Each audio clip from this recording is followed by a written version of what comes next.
All right, today we're cracking open a real classic, a book that's changed millions of lives, Claude Bristol's The Magic of Believing. And really, it all boils down to one single incredibly powerful idea. Okay, so let's get right into it. Have you ever wondered why some people work their fingers to the bone? I mean, they're the first one in, last one out, but they just can't seem to get ahead. It's a frustrating picture, right? If pure, raw hard work was the only thing that mattered, well, the world would be a very different place. So, what's the secret sauce? What's that missing piece of the puzzle?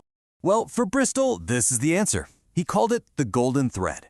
After digging through countless philosophies, religions, and psychological studies, he found this one thing that tied all of them together. The one common denominator in every single story of amazing success. And it comes down to a single word: belief. And we're not talking about just wishful thinking or crossing your fingers. We're talking about a deep, unshakable conviction. So, okay, belief sounds great, but how does it actually work? What's the mechanism here? Let's pull back the curtain on the book's core philosophy and really get into why Bristol was so convinced that your belief system is the most powerful tool you will ever have. I mean, just stop and think about this for a second. Everything around you, seriously, everything, the phone in your hand, the car you drive, the very building you're in right now, every single one of those things started as just a thought, an idea in someone's head. Bristol's point is that thought is the seed of all creation. It's the blueprint, whether you're building a tiny little paperclip or a towering skyscraper. So if you want to tap into that creative power, you've got to understand the hardware you're running on, right? You have to know how your own mind works. And Bristol breaks it down for us. He says our mind isn't just one thing. It's got two very distinct, very powerful parts. And when you get them to work together, well, that's when incredible things start to happen. So let's meet the heavy lifter, your subconscious mind. Think of this as the engine room of your entire being. This is where the real horsepower is.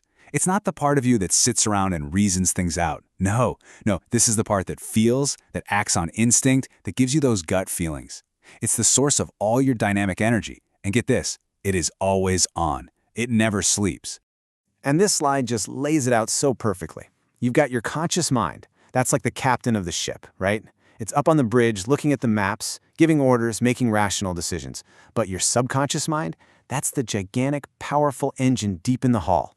It's the one actually turning the propellers, providing all the raw power to move the entire ship forward. And that's the key takeaway here. It's not about the captain versus the engine. It's not about one being better than the other. The real magic, the best results in life, happen when they work together in total harmony. When the captain's destination is fully accepted by that powerful engine room, you become, for all intents and purposes, unstoppable. Okay, so this is all great in theory, but how do you actually do it? How do you get a message from the captain's bridge down to the engine room?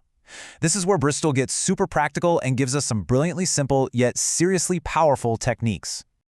All right, first up, we've got the card method. And don't let its simplicity fool you, this thing works. First, you get crystal clear on your number one goal, a new career, a certain income, whatever it is. Then you write it down on a few small cards, and you put these cards everywhere, in your wallet, on your desk, taped to your bathroom mirror. The whole point is constant, repetitive exposure. You're just feeding that one single idea to your subconscious over and over and over again. And that last point, keep it secret, that's a big one. Bristol believed that talking about your goals scatters the mental energy you're trying to build up. You're trying to focus a laser beam, not a floodlight. And this is the magic part, right? Once your subconscious mind finally accepts that goal as a reality, it gets to work. It starts connecting the dots in ways your conscious mind never could. Suddenly, you'll get a brilliant idea out of the blue. You'll randomly bump into the exact person you need to talk to. You'll spot an opportunity you would have been blind to just a week before. Your subconscious is basically opening doors for you behind the scenes. Okay, now if you really want to put this on steroids, Bristol gives us the mirror technique.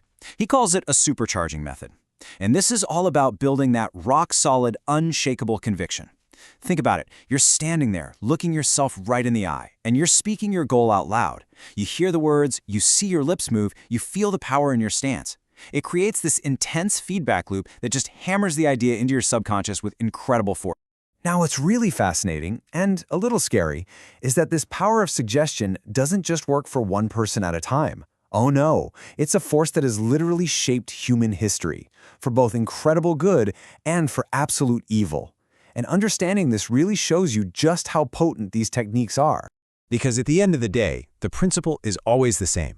It's the law of suggestion. Doesn't matter if it's a little card in your wallet, your reflection in the mirror, or a massive national propaganda campaign. The mechanics are identical. You take an idea, you repeat it enough times, and eventually it slips past the rational, thinking mind and plants itself deep in the subconscious. And once it's there, once it becomes a deep conviction, that's when things really, truly begin to happen. And to prove his point, Bristol uses a really stark and frankly terrifying example of how this works on a mass scale. Hitler was a master of the psychology of suggestion. Think about it, the constant repetition of simple slogans, the overwhelming presence of symbols and flags everywhere you looked, the marching songs chanted day after day. It was a relentless bombardment of the senses from radios and newspapers until a horrifically destructive idea became a deep, national conviction. It's a chilling reminder of the raw power we're talking about here. And that brings us to Bristol's most serious warning. And you can feel the weight of it in his writing. This power, it's completely neutral. It's just a tool, like fire. It can warm a home, or it can burn it to the ground. He couldn't be more clear. If you try to use these mental laws for harmful or evil purposes, to manipulate or hurt others, that same power will boomerang, and ultimately, it will destroy you. It's a fundamental law of the universe. What you put out, you get back. You know, this slide really gets to the heart of it and strips away all the mystery. Think about any good luck charm you've ever heard of. A rabbit's foot, a four-leaf clover. Is there any actual magic in the object itself? Of course not. The power is never in the thing, the power is in the believing. The object is just a physical anchor, a focal point for the person's own conviction. That's it. So we've talked about belief, we've talked about the subconscious mind, and we've even looked at techniques to program it. But there is one final, absolutely critical, non-negotiable piece of the puzzle that connects all of this to actual, tangible, real-world results. And before you can take that final step, you need absolute clarity. See, your subconscious mind needs a crystal clear blueprint. Just saying, I want to be rich or I want to be happy is, well, it's useless. It's too vague. Your subconscious doesn't know what to do with that. You need specifics. How much money exactly? What does being happy look like, feel like? The sharper and more detailed your mental picture is, the more effectively your subconscious can get to work building it. And this right here might be the single most important message in the entire book. You can believe with all your heart. You can visualize until you're blue in the face. You can do your affirmations every single morning. But if you don't actually get up and do something, nothing will ever happen. Belief is the rocket fuel for sure, but action is you hitting the ignition button. So let's be clear, this is not about sitting on the couch and just wishing for things to fall into your lap. It's about becoming what Bristol calls a human dynamo. When your belief is absolute, it doesn't make you passive. It generates a tremendous amount of energy inside you. It's the force that compels you to pick up the phone, to take that meeting, to take that calculated risk. You don't just believe, your belief makes you act. So there you have it. The magic is laid out for you. The real power isn't some mystical outside force. It's right there, inside you, waiting for clear instructions and decisive action. Which really only leaves one question, doesn't it?